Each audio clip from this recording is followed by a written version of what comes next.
Hello, everyone. Today, we are having a discussion on the remission granted to 11 convicts in the Bilkis Bano case.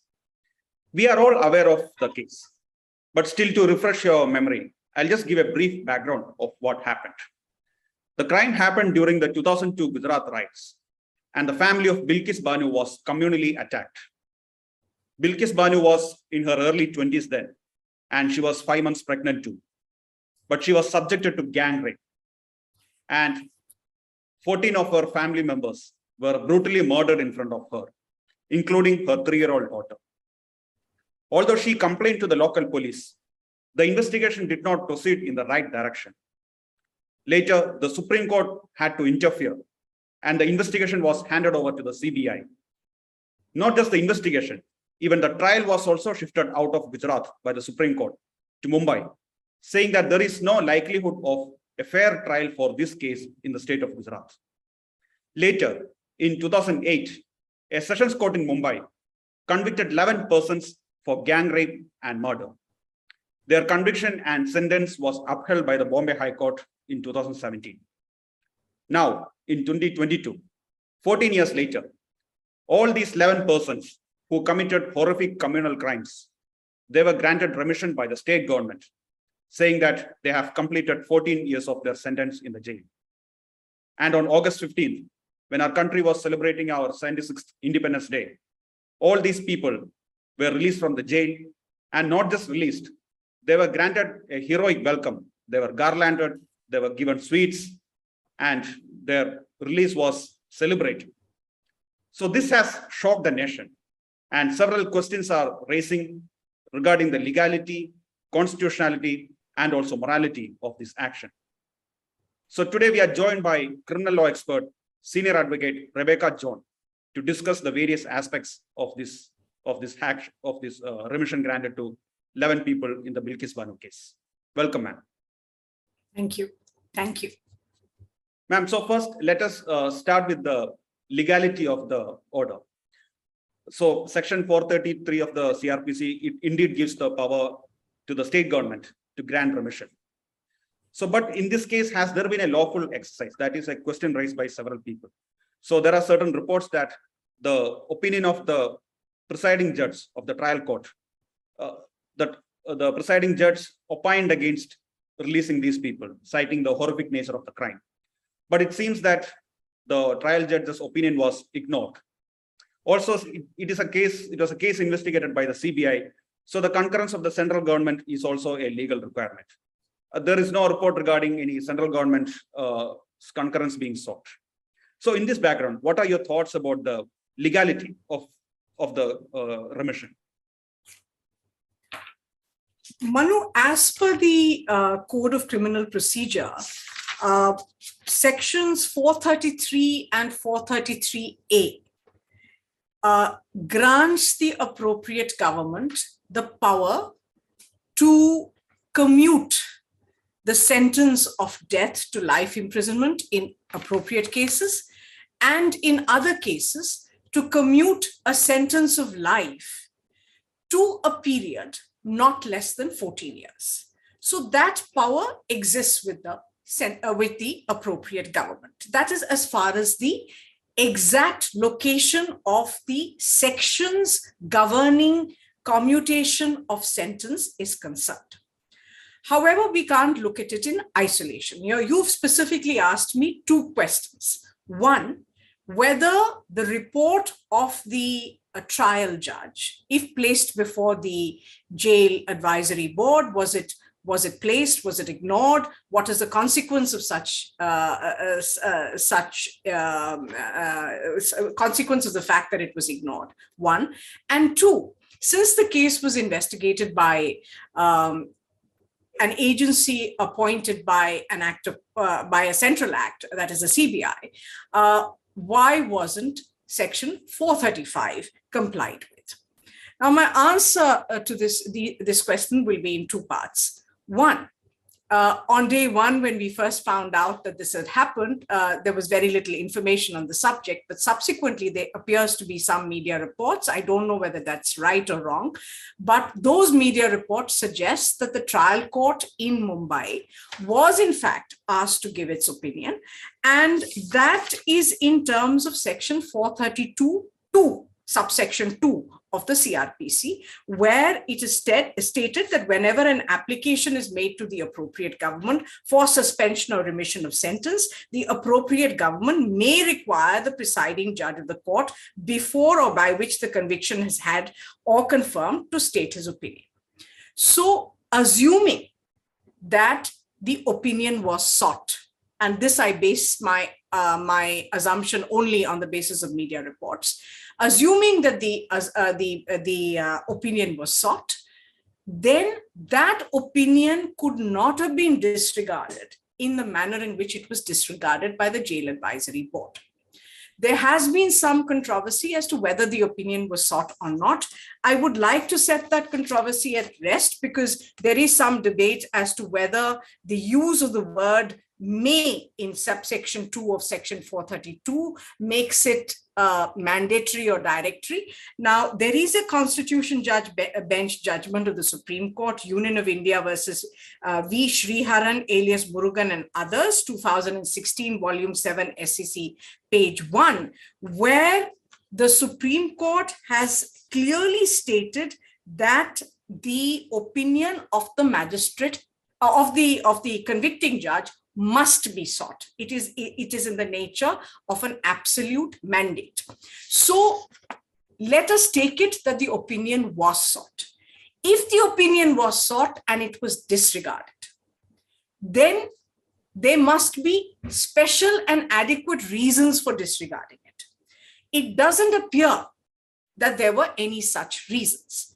And the requirement of seeking such an opinion from the convicting magistrate or convicting judge is because he or she has had the advantage of seeing the conduct of the accused person through the trial, seeing the evidence of the complainant and other prosecuting witnesses, and while sentencing, looking at other aggravating or mitigating circumstances. That is why the opinion of the convicting judge is of such critical importance. So failure to take into account the opinion of the convicting judge, which as per media reports was a negative opinion, meaning thereby that the judge did not favor a premature release, then I would say that is a breach of the law which can be challenged. It is an illegality. The second aspect of this is, now because this case was investigated by the Central Bureau of Investigation, again, there is a mandate of the law. And that mandate is incorporated under section 435, which says that the opinion and consent of the investigating agency, the central investigating agency, must be sought before any order under section 433/433A is ultimately passed. I don't know again whether such an opinion was sought, what was the nature of that opinion, whether it was acted upon or disregarded. That is not in the public domain. If it was sought, what was the nature of that opinion?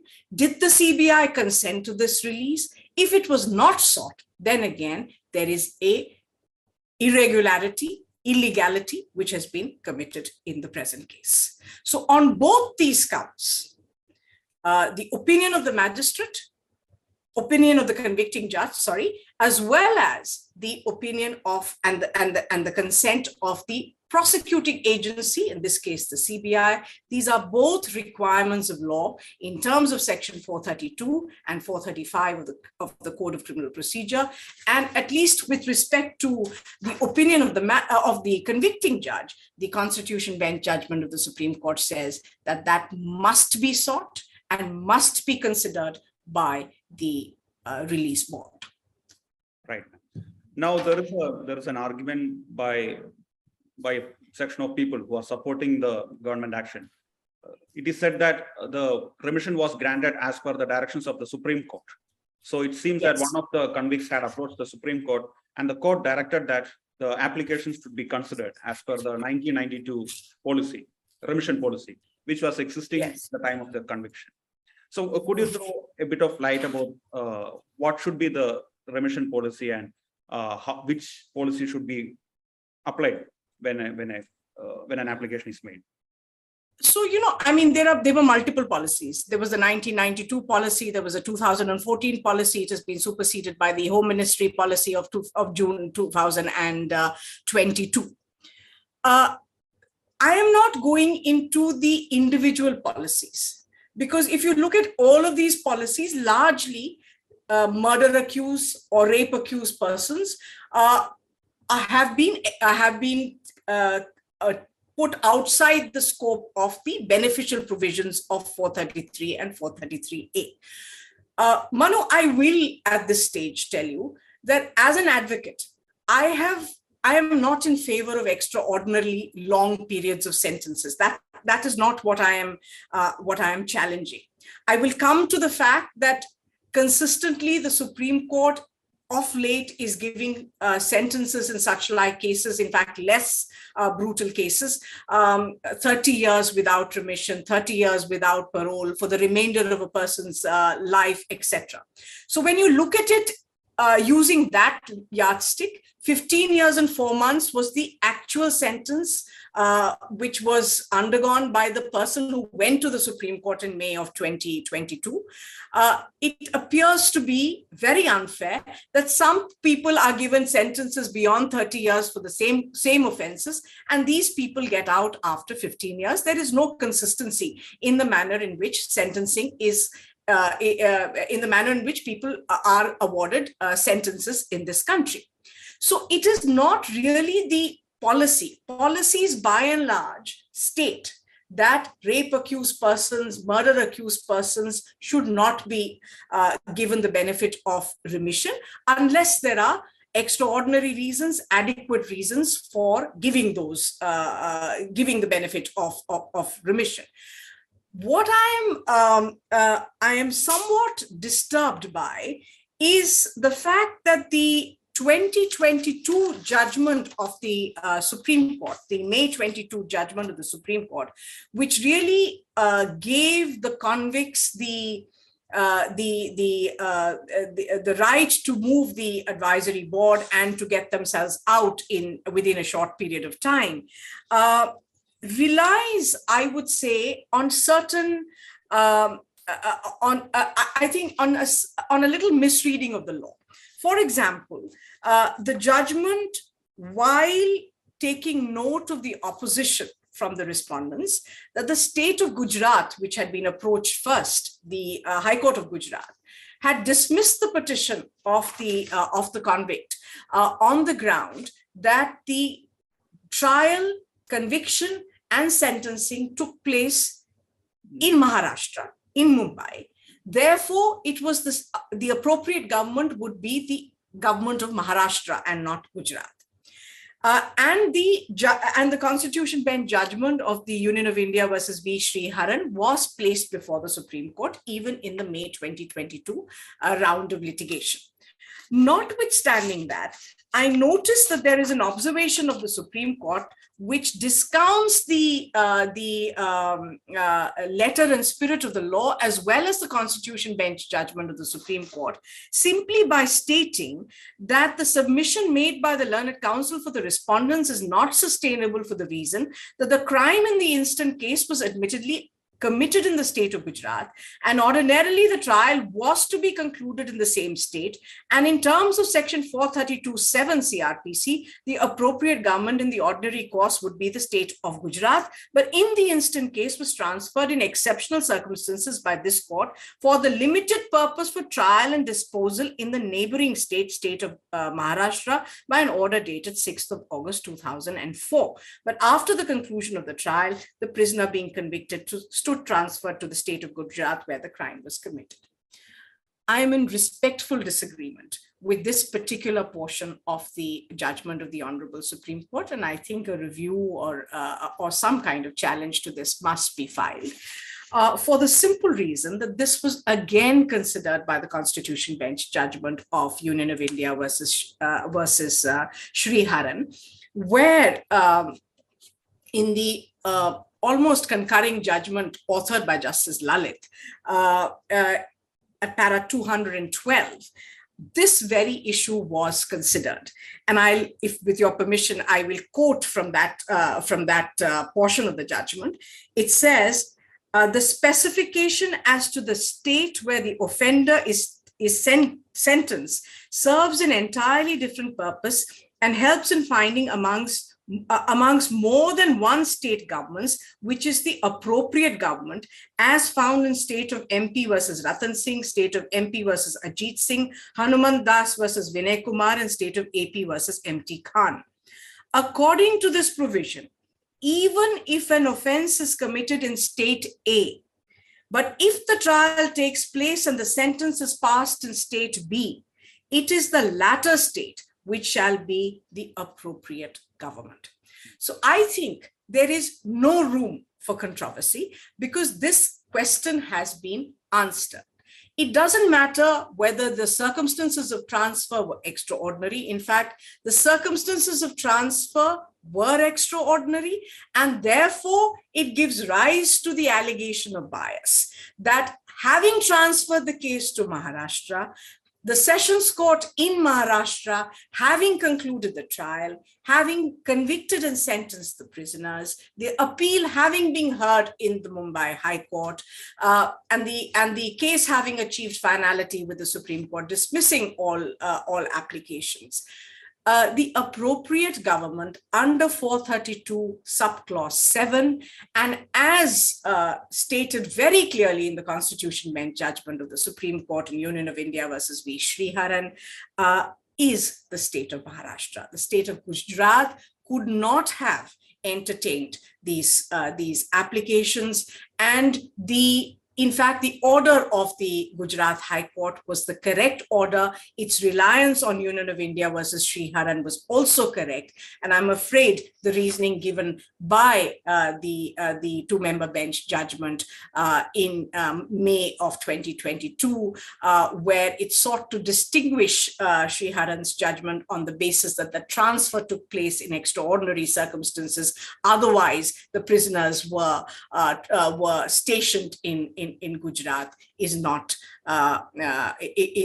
sustainable. Not just in Union of India versus Sriharan, but in other judgments, including the judgments referred to in Union of India versus Sriharan, Hanuman Das versus Vinay Kumar, the same question arose. In fact, state of Madhya Pradesh versus Ratan Singh, a similar situation arose where there was a conflict between Himachal Pradesh and Madhya Pradesh and Punjab, I think. The prisoner was convicted and sentenced in Madhya Pradesh, but because he belonged to Punjab, he moved the application in for remission before the appropriate government in Punjab. And both the High Court as well as the Supreme Court said, nothing doing. The state where you were convicted is the state government which will decide your application. So not only is the written law on the subject clear, that is 432 subclause 7, but even the interpretation of that provision by a Constitution Bench judgment of the Supreme Court based on earlier judgments of the Supreme Court is very clear. It doesn't matter where the offense was committed. The appropriate government is the government within whose state the court has convicted and sentenced the person to imprisonment. So really, the state of Gujarat had little to do with this. It should have been moved before the state of Maharashtra. Right. So, and you are essentially saying that the Supreme Court's judgment, which held that the state of Gujarat has the power to consider the remission application, that goes against the Constitution Bench judgment, which held that and earlier judgments that of the Supreme Court, as well as the statute itself, which does not make these distinctions. The statute is very clear. It is the court which is convicting and sentencing, which gives jurisdiction, and not where the offense was committed. Right. Moving on to another point, ma'am. So now this is a case where the victim of the crime is very much active, and she has also raised certain apprehensions about the release of the convicts. So is that a factor to be taken into account by the advisory committee, whether the apprehensions of the victim and her safety, are these relevant factors while considering remission application? So I've had occasion to look at different jail manuals and different advisory boards and what guides them in these circumstances, including Delhi and other places. This is not an area of law which is very clear. Some advisory committees do send a notice to the complainant to find out their views, but most don't. What appears to be somewhat consistent is that they don't send a notice to the complainant, although some states do send a notice to the complainant, but there is really very little other than your own internal guidelines, which will guide the committee to send a notice or not send a notice. However, I look at this slightly differently. Why does the law insist upon a report from the convicting judge?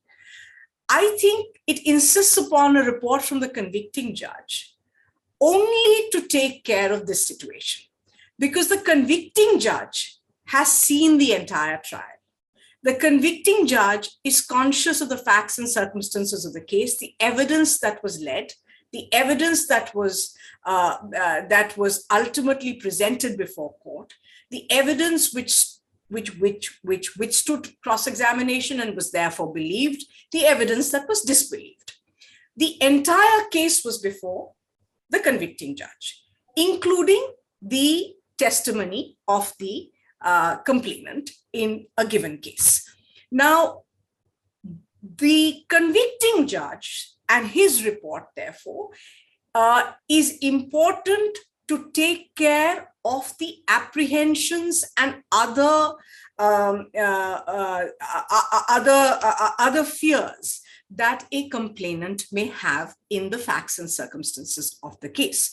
So you don't go by simply the emotions of a complainant, you go by the neutral opinion of the convicting judge. And that is why that report is so important. So while it is not entirely clear, and this may become the subject matter of future litigations as to whether the complainant must be heard or not before extraordinary or premature release. But the law on the subject is a little vague. I believe that the requirement of the law to ask the convicting judge for his report is in fact necessary, imperative to take care of precisely this situation. Right, ma'am. And there is another aspect in the case when we see the larger background. So Bilkis Bano, the court had directed that she had to be given compensation, but the state government dragged on, delayed the matter. And it was only after repeated directions by the court that the government finally complied with the compensation requirement. But on the other hand, when the matter of remission came, there is a very distinguishable alacrity with which the state has acted. So does this background, does this give rise to an apprehension of bias on the part of the state while dealing with? Certainly. and therefore that bias must and should be challenged. The time is right for an appropriate petition to be moved on all these counts, not just on the speed with which they acted. However, I will draw a cautionary note here, and that is, while we may say that the state government acted with extraordinary speed, let's not forget the fact that the order of the Supreme Court, the May 2022 order of the Supreme Court, did ask the state government to dispose of the case within 2 months. So perhaps the state government will justify the speed with which they acted as being in compliance with the order, the May 2022 order of the Supreme Court. However, you can discern bias from all the other circumstances. The failure of the jail release committee, or whatever it's called, not to take into consideration the report of the presiding judge, the failure to consult with the central agency, that is the CBI. If they did consult with them, what was their opinion in the matter? We do not know. And the fact that this is a discretionary power. It's not, a prisoner does not have an absolute right to claim either remission or commutation. It is discretionary, and that discretion, like every other discretionary power, must be exercised in a manner which will withstand judicial scrutiny. It cannot be exercised in a manner which will give rise to the charge of bias. And therefore, for all these reasons, I believe that this wrong should be corrected. The law on the subject is clear, and perhaps even the order of May 2022, which has come to the knowledge of everybody now, can be challenged in review, and certain corrective steps put in place.